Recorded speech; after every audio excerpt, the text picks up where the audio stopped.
Good morning, friends. Thanks for joining us back out on the homestead. Glad to have you. It's going to be a nice day, rather windy. I guess we'll test the new windsock on the microphone to see if that's going to do the job or not.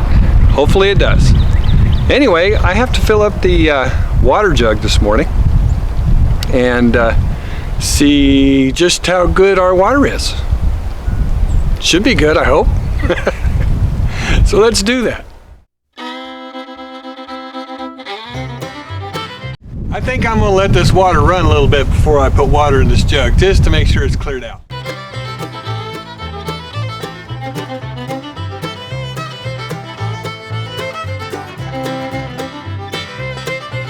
Well, this has a pretty short spigot on it, so it's not seating quite all the way.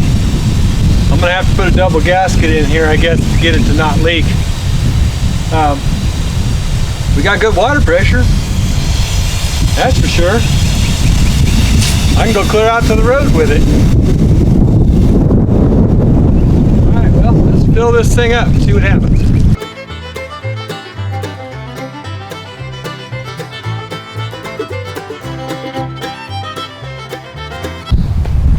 That's a lot of water in a short period of time. Okay, let's take this back to the RV. Okay, well, something else I need to do this morning is charge the battery on the car. I'm going to be leaving back to the city tonight.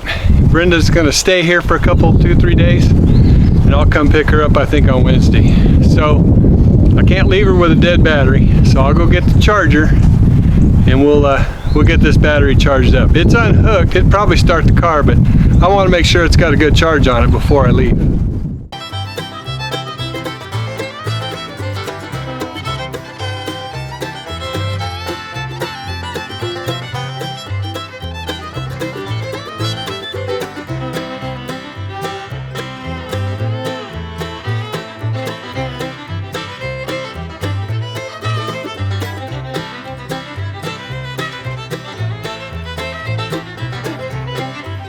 I would recommend anytime you're hooking up a battery charger to your battery on your car, if you're just going to charge the battery, unhook the negative cable from the car, and then you want to make sure your battery charger is not plugged in yet, because you can check whether or not the continuity is right before you plug it in. Normally red is positive, black is ground. You really want to check the terminals on the battery, not the cables. Because if you have an older car and somebody's been working on it, they could have replaced the cables with the wrong color. So you want to make sure the battery says that this is negative and this is positive. No mistakes. You don't want to mess. Make sure your battery charger's turned off before you plug it in.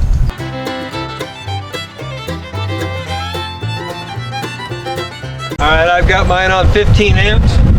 Get it charged up in a couple hours. It's showing that it's good, but it only has a surface charge on it, I know, because I just ran it for a little while, then unhooked it when we parked it. So we'll let it run like this for about an hour. It should be good after that. One thing I noticed when I was going to the shop to get the battery charger, I looked across the property and saw this high tunnel, garden tunnel, whatever you want to call it. And we hadn't finished last night with the tarp on the back of it, and the wind's come up quite a bit today.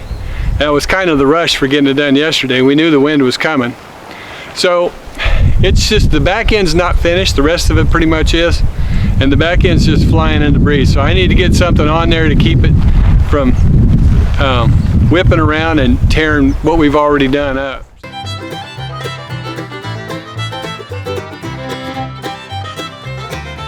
Alright, well, that should take care of that until we can get out here and work on it some more.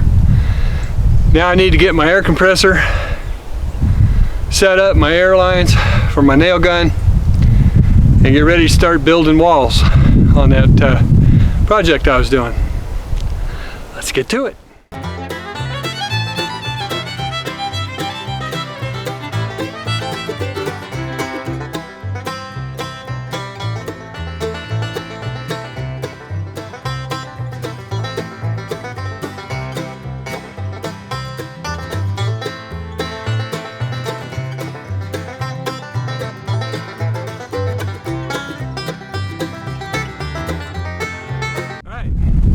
It's scavenger hunt time. We got to find the wood we need. We need the wood for the header and the wood for the 3 window frames, because those are part of one wall. So we need all of that to build one of the walls. So we're going to go ahead and get those so that we can get those built. Then we're going to start building walls. I hope. Let's see. I guess I better go get my tool belt, tape measure, all that stuff.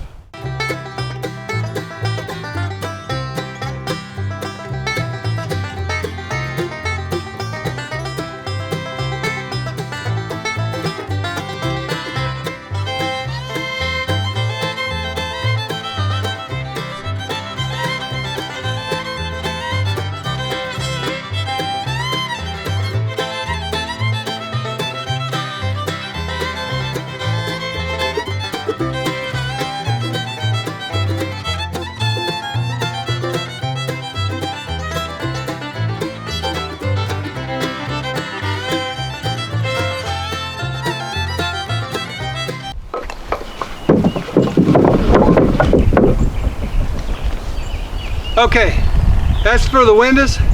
This is for the header.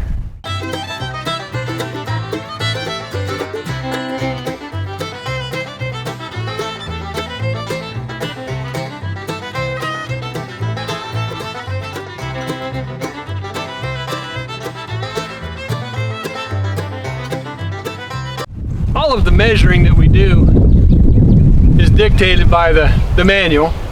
And most of the stuff they do, they just measure from one end up. I guess that's okay, that way everything's the same height from the floor. Some of their studs are a little bit off. Sometimes we trim them, sometimes we don't, if we don't notice. But that's what I'm going to do now, is measure for one of the windows. There's 3 windows in one wall, and then on the dormer there's 3 windows above it. It looks real nice, but right now I'm going to go ahead and measure and mark it where I need to have them, then I'll nail it together.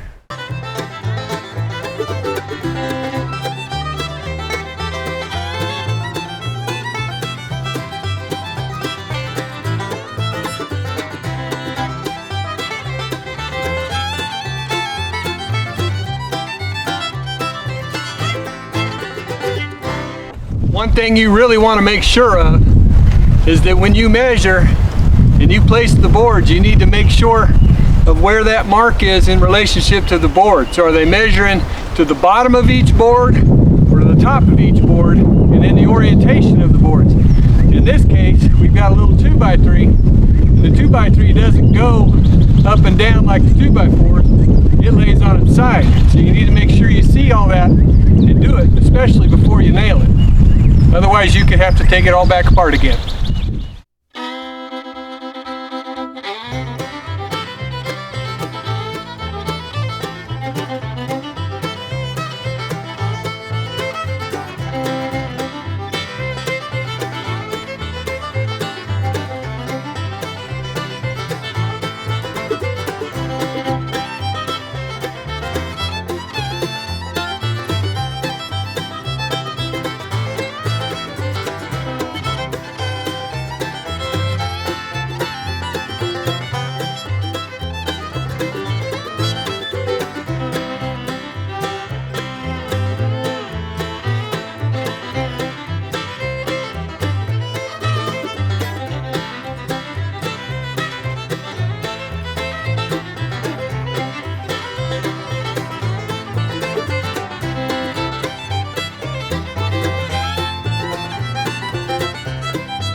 of the things you'll notice me doing is I preset all the nails where they need to be, because when you're nailing on the side, it's the less you have to hit it before it penetrates the board you're nailing into, the less it's going to move around and it'll stay in the right place. Plus it's just easier.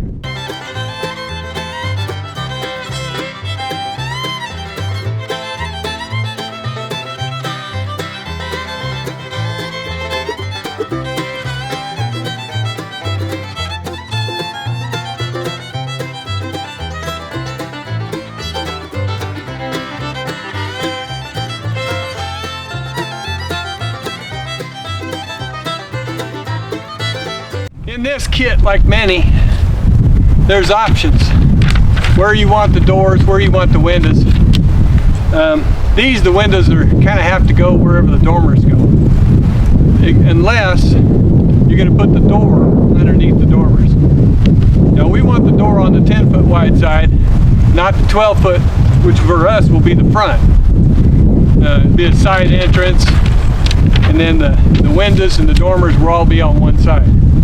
I think that's what we're doing. I'm going to double check before I proceed, but if that's the case, the next wall we're going to build will be the 10-foot gable wall, and we'll insert the door header and all that stuff in there as we build it. That's why they have you build these things in advance.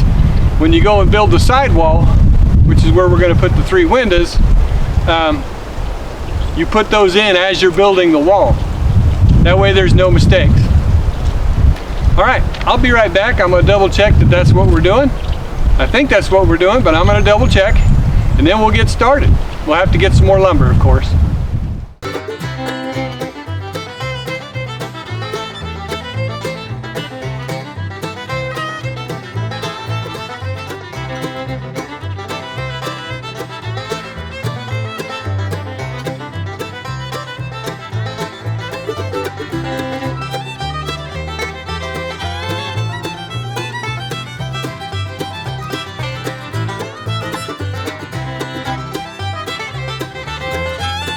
Doing now is we're going to mark the top and the bottom of this gable wall. The gable wall is going to go here on this end, so the top of it is up there, the bottom's down here, and then when we're done with it, we put the header and all that in there. We'll have to put siding on it, of course, but eventually it'll stand up right here. So kind of the same procedure as I used with the windows I'll be using for this here. I'll mark it, mark all the boards where they need to be. The only difference is the uprights will be marked center board instead of on one side or the other. And they're kind of random because it's a short wall and there's a big door in the middle. So it's not like a house where it's 16-inch on center. These won't be that.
So when you're dealing with twisted boards, you got 2 options.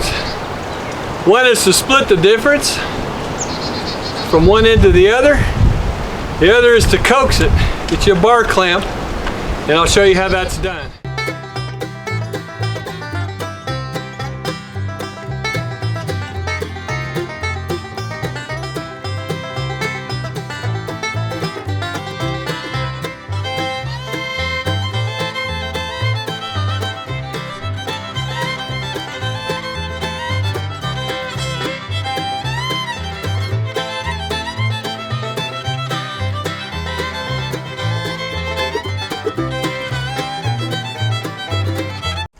Well, there you go, that's how you do it. You put that clamp on there and you set the top nail where it needs to be, or the bottom one, and then you just pull the board over. Now I put an extra nail in each side because there's pressure on that until that board decides it's going to settle out. It's still wet, so it'll settle down in time, I hope.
Well, because they only use a maximum of 8-foot lumber, when you have a 10-foot wall, your top and bottom pieces, your cap pieces, are going to be two separate pieces. That's fine normally in the middle of a wall because you've got a bottom cap or something that will tie it together. The top, yes, the header and all that stuff tied that together, but on the bottom, there's nothing to tie that together until we mount it permanently up here. Well, it has to move before that happens. So, and you have to put siding on it first. So what I'm going to do, I've got a strap piece of 2x4 there, got it clamped in place with the two ends butted up nice and tight, and I'm going to put about 4 temporary screws in that thing to hold it. That way when I'm adjusting it, making sure it's square and everything for the siding, that doesn't move and separate and throw everything off. It just doesn't make sense to not do it. It's only a few screws. So let's do that, and then we got to go over and get some siding, the right pieces for this end. We're going to put those on, then we're going to move this wall out of the way, and then we're going to build the next wall.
can see behind me, I've got the siding on there.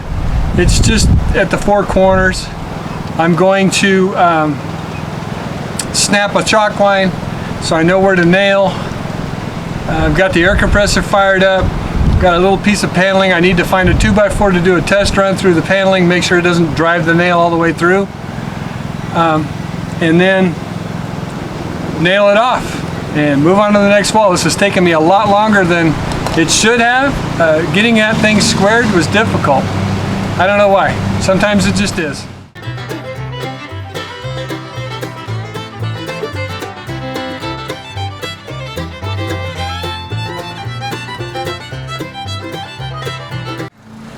One wall down.